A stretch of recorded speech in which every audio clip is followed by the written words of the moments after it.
Morning. Hi. I want to do a little bit of an introduction. I'm so happy that you're able to join us today. It seems like a lifetime since you and I have actually had the opportunity to speak. So let me just give you a quick intro to the Honorable Leela Aheer, Minister of the Culture, Multiculturalism, and Status of Women. That is a mouthful.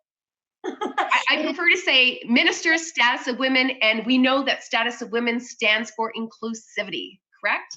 So really excited. Now, what I want to point out, what not a lot of people may know, unless they actually know you personally or have heard you talk, but you're a mother, you've been a business owner, you do some really interesting things. I have to point them out. Before you got into politics, you were a music teacher and a voice coach.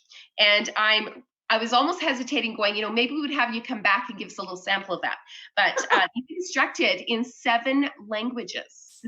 That is absolutely incredible. So 7 languages, you're involved in the arts, you're heavy into volunteerism, and of course, community service. Now, the Status of Women, we're super excited to have you here today and to join us to give us opening remarks because, of course, female entrepreneurs are the livelihood of our economy. And these are unprecedented times, and female entrepreneurs really are, it's critical that we support them. So I'm really happy that you're here to do opening remarks for the Success Summit today and bring greetings from the Alberta government. Thanks, Monica. And it's such a pleasure to see your beautiful face. I miss you so much. I wish I could give you a big squeeze right now.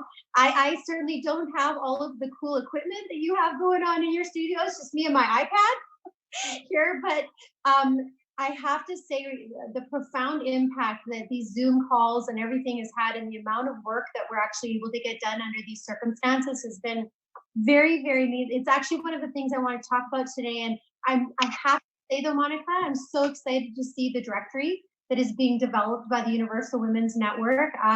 This is going to be key to relaunch, to resetting, to understanding the pillar that women hold in the entrepreneurial world, especially here in Alberta.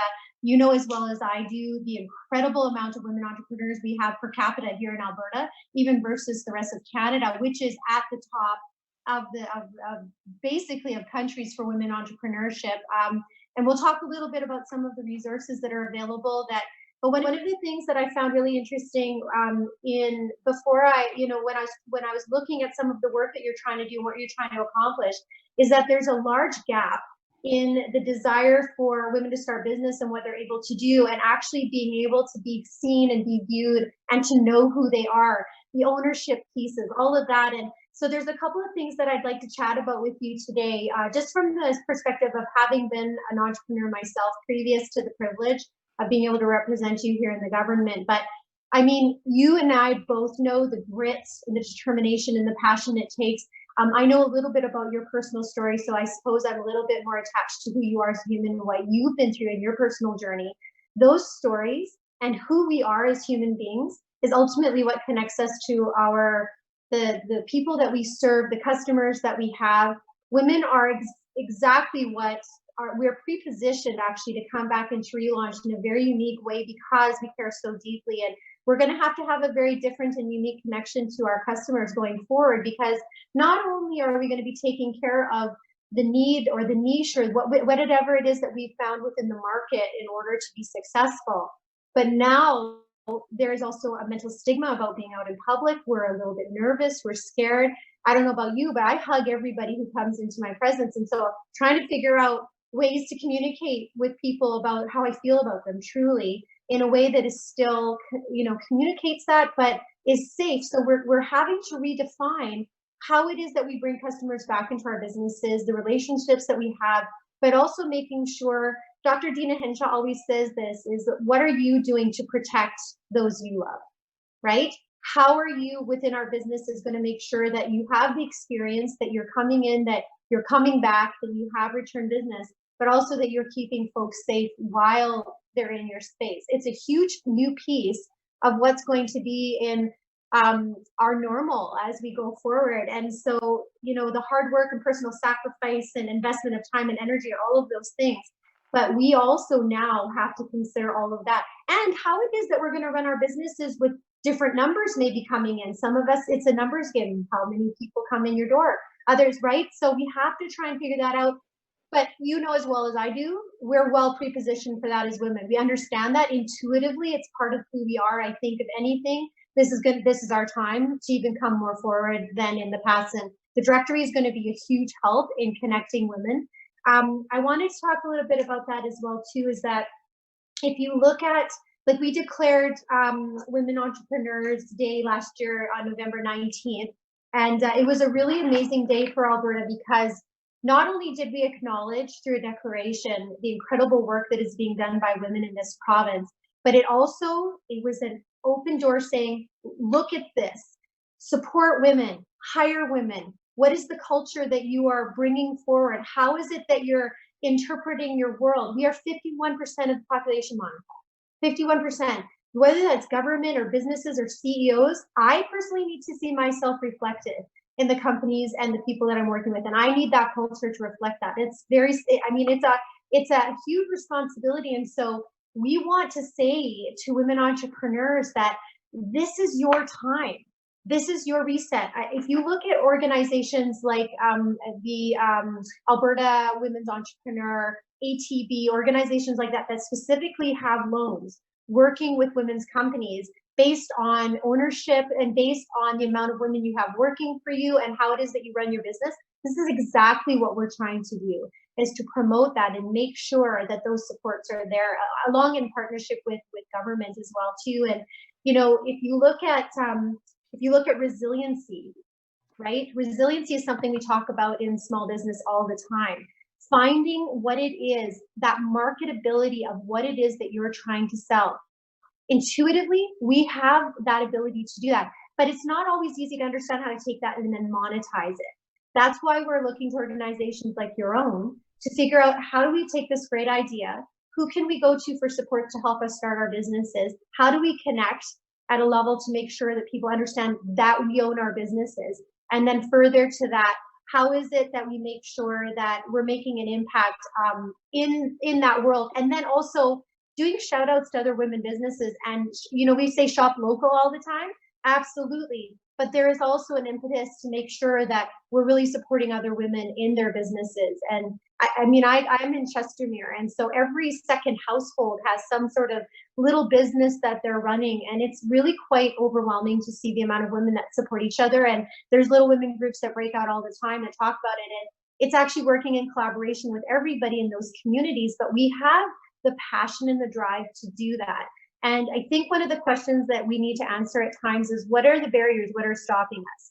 And looking at those fundamentally and seeing how we can partner with mentors and other people. And on that note, I mean, just speaking about some of the incredible women that you have speaking over the course of this summit.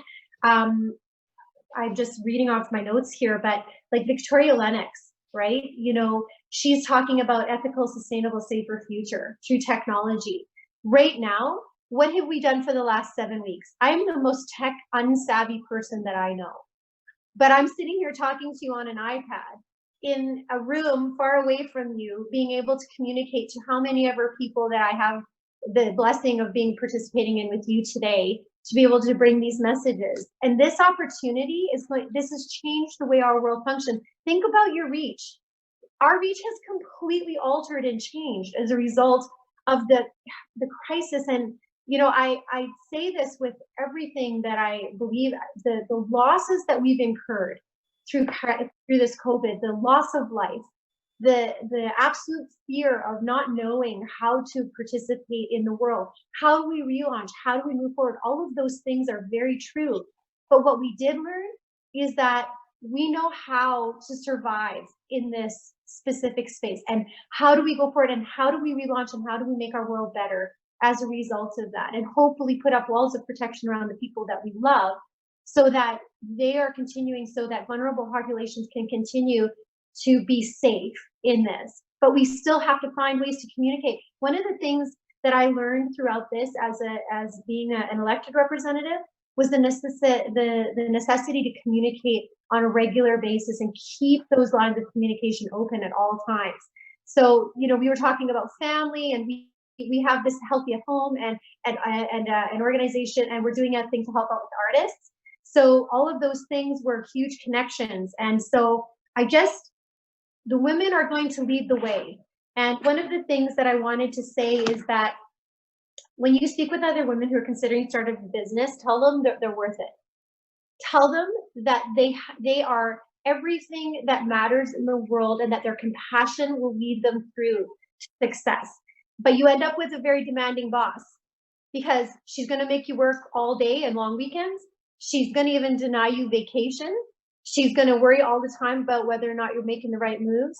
But it's you, and you are the best boss you are ever going to have. Mm. Absolutely incredible. I have got to say that was probably so many nuggets of wisdom. And I just want to recap. I just want to say, first of all, thank you for your leadership. Your leadership to support female entrepreneurs is really inspiring. I have to say, I really look to leaders like yourself in the government that, your role is to serve, but there's a difference between serving and actually serving with a purpose. And you have that running through your veins. It is so evident. So I'm so excited that you were able to share that. And I do agree, you're worth it. We need to pump each other up. We need to celebrate our successes. We need to support the women around us, the ones that we don't even know about. So that's why we're doing that women-owned directory. And you know what else we're doing? When I go to a grocery store, I want to see a product with a women-owned label on it. So we're launching that off. So I can go to the grocery store and go, that is a women-owned product, and that is going in my shopping cart. So I'm going to support her. She doesn't know who I am, but I'm going to tweet that out and say, I support you, whoever you are. I just think that those are the little things that we can do. And if everybody participates in this, we can all really, really benefit. And it really comes with a conscious effort. And you know what? There are long hours. Entrepreneurs have to be ready for these long hours. But I want to say the rewards are great. The circle's great. We're moving towards, and I love the responsibility that we have to each other and to our community. So thank you so much for your words. I look forward to reconnecting with you soon again. But thank you from the bottom of my heart, and thank you to everybody watching. It's been a pleasure to have on the Success Summit, and thank you for opening our amazing 2-day conference. Take care. Stay safe. You as well. Bye.